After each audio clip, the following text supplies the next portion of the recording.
Okay geng, so ini adalah perkongsian lebih detail mengenai relief rebound. Dan seri yang seterusnya saya akan cerita lebih detail pasal Silicon Valley Bank, pasal reserve fraction system dan lain-lain lagi yang akan menyebabkan kenapa Bitcoin akan naik, kenapa Black Swan event akan berlaku dan kenapa CBDC nak diimplementkan. Alright, tapi itu kisah nanti. Hari ini saya akan kongsikan pasal relief rebound. So, akhirnya, alright, hari yang ditunggu-tunggu. Setelah 8 bulan saya berkongsikan kisah tentang relief rebound sejak bear market lagi. Akhirnya hari ini kita baru sampai di di landasan relief rebound. Alright, which is orang kata tapak, right? Tapak relief rebound. Dan weekly close kita memang cantik, dia memang break EMA 50 100 200. Right, memang cantik dia punya landing. Alright, dan memang area 28,000 lebih ni adalah area tapak relief rebound. Alright.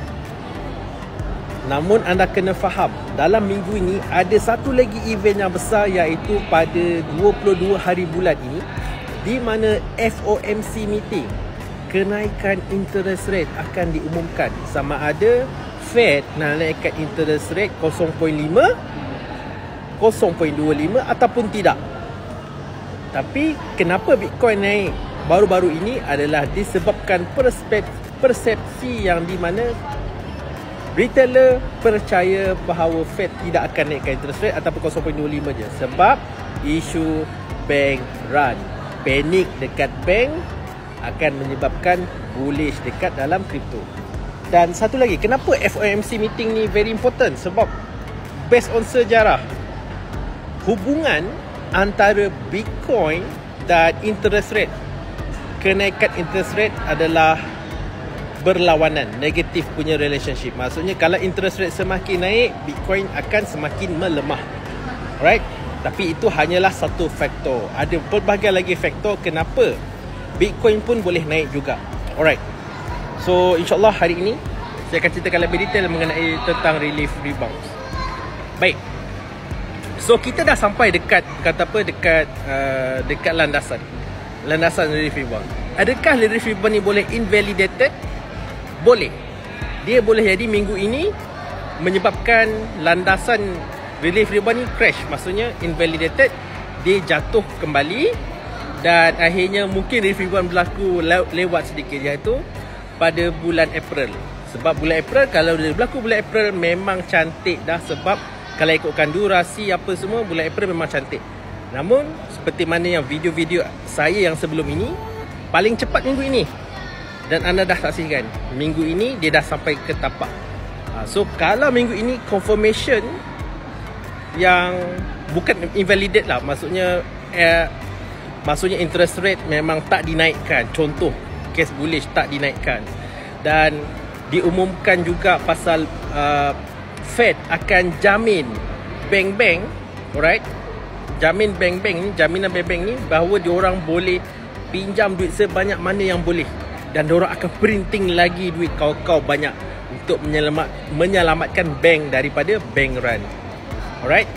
So ini dari segi ekonomik yang akan menyebabkan US print duit banyak-banyak kakao untuk selamatkan bank, bail out semua bank-bank ni. Dan bank-bank yang ada risiko besar pun diorang akan selamatkan dengan cara printing duit, menambahkan lagi masalah. Jadi ini adalah satu faktor kenapa relief rebounds akan berlaku. Relief rebound akan berlaku. Okey, itu adalah senario relief rebounds.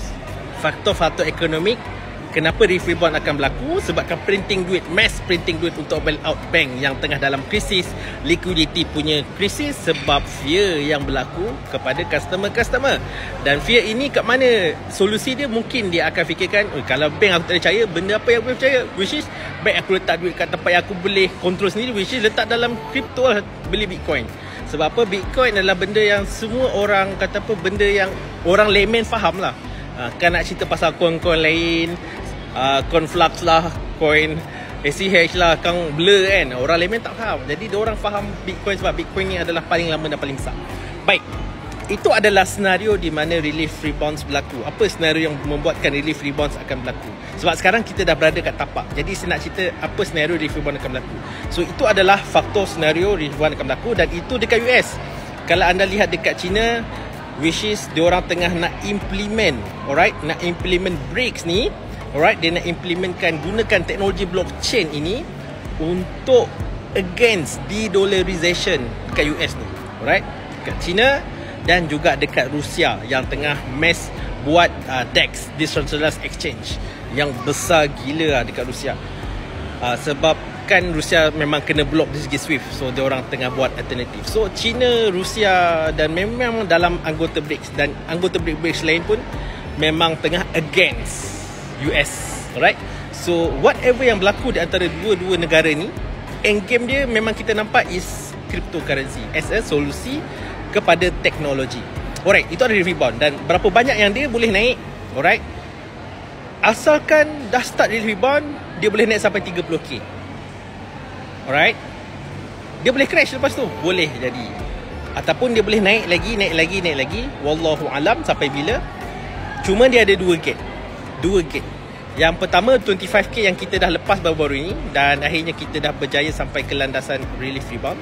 Dan seterusnya adalah pada area 40k, the gate yang kedua. So kalau gate yang kedua ni 40k ni kena break, Bitcoin boleh naik lagi sampai 42, 43 sampai 58. Dan 58 ni adalah maksimum lah. Maksimum saya punya range calculation saya. So susah dia nak lebih. Kalau lebih tu alhamdulillah rezeki, tapi kalau tak lebih tu it's okay.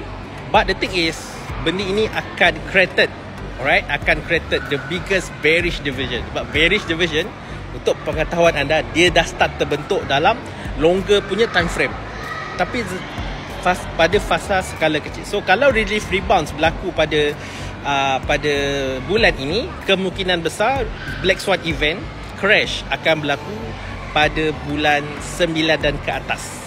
Right, anda tengok lagu Wake Me Up When September End, right, Green Day kan, best juga lagu tu kan. Sebab apa? Sebab kalau dah benda tu berlaku, okay, memang best lah, dapat harga yang sangat-sangat murah. Alright. Tapi anda kena faham bila dah relief rebound, kita tak tahu berapa harga top relief rebounds. Sebab itulah saya suka katakan relief rebound. Saya tak suka cakap buran, sebab ramai dekat luar sana memang cakap buran.